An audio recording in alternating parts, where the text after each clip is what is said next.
Chennai K நகரில் பட்டு உலகின் இளவரசி பிரியதர்ஷினி சில்க்ஸ் பிரம்மாண்ட ஷோரூம் திறப்பு விழா நடைபெற்றது. இந்த ஷோரூமை SNJ குழுமத்தின் இயக்குனர் SN ஜெயமுருகன் திறந்து வைத்தார்.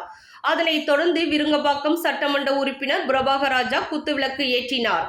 நல்லி சில்க்ஸ் நிறுவனர் பத்மபூஷன் நல்லி குப்புசாமி செட்டியார் முதல் விற்பனையை துவங்கி வைத்தார்.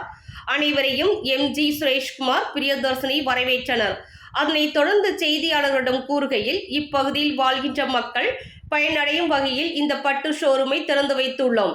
இந்தியாவில் எங்கும் வழங்காத வகையில் பட்டு புடவை எடுப்பவர்களுக்கு தங்க நாணயம் மற்றும் பிற ஆடைகள் வாங்குபவர்களுக்கு வெள்ளி நாணயமும் வழங்குகிறோம்.